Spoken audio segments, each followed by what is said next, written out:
यहाँ पर हम लोगों को दिया गया है एक समान त्वरित सरल रैखिक गति के समीकरण का कलन विधि से निगमन, derivation of equation of uniformly accelerated motion by calculus method. तो सबसे पहले हम लोग जानते हैं कि त्वरण यानी कि एक्सेलरेशन को हम लोग ऐसे लिख सकते हैं dv by dt equal to a। वेग को समय के सापेक्ष अवकलन करने पर यानी डिफरेंशिएशन करने पर हमें त्वरण प्राप्त होता है। तो यहाँ पे और यहाँ पे दिया गया है कि यूनिफॉर्मली एक्सेलरेटेड मोशन है यानी कि त्वरण का मान बदल नहीं रहा है। इसको हम लोग लिख सकते हैं dv equal to a dt। अब इंटीग्रेटिंग ऑन बोथ साइड्स, दोनों तरफ इंटीग्रेशन करने पर आता है integration of dv equal to a integration of dt। क्योंकि a का मान बदल नहीं रहा है, a कांस्टेंट है, इसलिए हम लोगों ने इसको बाहर ले आया। अब शुरू में जब टाइम 0 था तो v का मान, वेग का मान u था, और जब टाइम t हो गया तब वेग का मान v हो गया। यानी लोअर लिमिट u है, अपर लिमिट v है, और यहाँ पे समय 0 है, बाद में t हो गया। इसको हम लोग लिख सकते हैं इंटीग्रेशन ऑफ dv, हम लोग को पता है ये आ जाएगा v, lower limit u upper limit v, a dt का इंटीग्रेशन आ जाएगा t, lower limit 0 upper limit t। अब ये हो जाएगा upper limit minus lower limit equal to a t minus 0 v minus u equal to at और v equal to u plus at। यही क्या आ गया हमारे पास, फर्स्ट इक्वेशन ऑफ मोशन आ गया, v equal to u plus at। अब सेकंड इक्वेशन ऑफ मोशन का हम लोग निकालते हैं, डिराइवेशन करते हैं। इसके लिए हम लोग करते हैं, हम लोगों को पता है कि वेग को यानी v को हम लोग लिख सकते हैं dx by dt equal to u plus at। v को हम लोग क्या है, v को लिख दिए dx बाय dt, उसके बाद u प्लस at। अब आगे dx equal to u plus at into dt। अब दोनों तरफ इंटीग्रेशन करते हैं। अब यहाँ पे जो लोअर लिमिट होगा, शुरू में विस्थापन था 0, बाद में विस्थापन हो गया s, शुरू में समय था 0, बाद में समय हो गया t।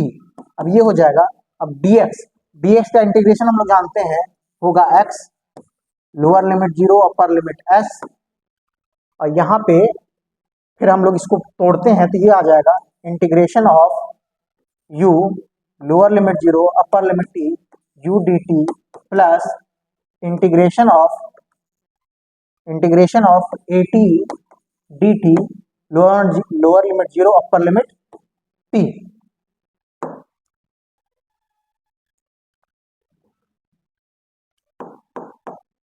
अब ये आ जाएगा s माइनस 0 इक्वल टू, अब u dt का, u क्योंकि कांस्टेंट है तो u बाहर आ जाएगा, और ये हो जाएगा इंटीग्रेशन ऑफ dt, और dt का इंटीग्रेशन क्या होता है t, तो ये हो जाएगा u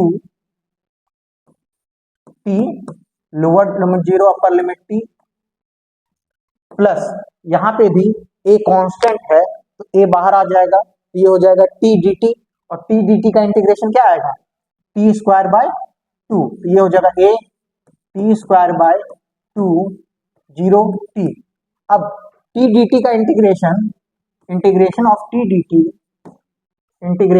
dt, ये जानते हैं हम लोग, इंटीग्रेशन का जो फॉर्मूला होता है वो होता है x n plus 1 by n plus 1। Integration of x dx बराबर होता है x n plus 1 by n plus 1। तो यहाँ पर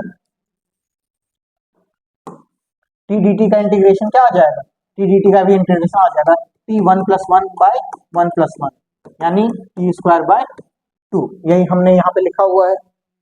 अब ये आ जाएगा s equal to u t minus 0 plus a by 2 t square minus 0 square, ये हो गया s equal to u t plus half a t square. यही हो गया हमारा सेकेंड इक्वेशन ऑफ मोशन। अब थर्ड इक्वेशन ऑफ मोशन निकालते हैं। तो थर्ड इक्वेशन ऑफ मोशन के लिए हम लोग सबसे पहले ये देखते हैं कि हम लोग जानते हैं कि v बराबर होता है dx बाय dt, va बराबर होता है dx बाय dt और a बराबर होता है dv बाय dt। अगर हम ऊपर और नीचे dx से मल्टीप्लाई कर दें, गुना कर दें, तो ये हो जाएगा, अब इसको रीअरेंज कर देते हैं, ये हो जाएगा dx by dt into dv by dx। अब dx बाय dt को हम लोगों ने क्या बताया, v है, तो यह हो जाएगा v into dv by dx a equal to. अब आगे देखते हैं, अब dx को इधर ले आते हैं, तो ये हो जाएगा a dx equal to v dv। Integrating on both side, दोनों तरफ इंटीग्रेशन करने पर अब यहाँ पे शुरू में विस्थापन 0 है, बाद में विस्थापन s है, शुरू में वेग u है, बाद में वेग v है।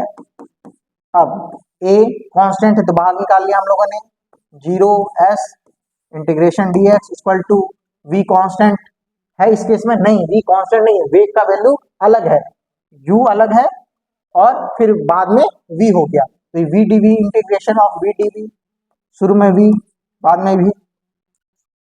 अब ये हो जाएगा a इंटीग्रेशन ऑफ dx, हम लोग को पता है ये होता है x, lower limit 0 upper limit s, और v dv का इंटीग्रेशन हो जाएगा v square upon 2, lower limit u upper limit v। अब s minus 0 upper limit minus lower limit और 1/2 v square minus u square.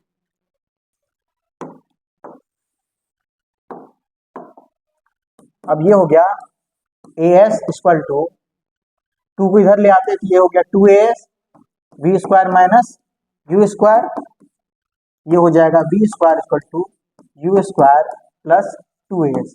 यही क्या होगा हमारे पास, थर्ड इक्वेशन ऑफ मोशन। तो हमारे तीनों इक्वेशन का डिराइवेशन कलन विधि से यानी कैलकुलस मेथड से हम लोगों ने किया।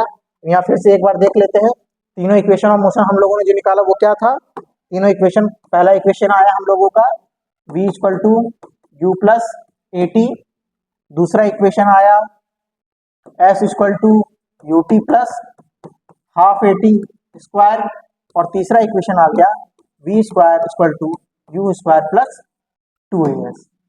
ठीक है, थैंक यू।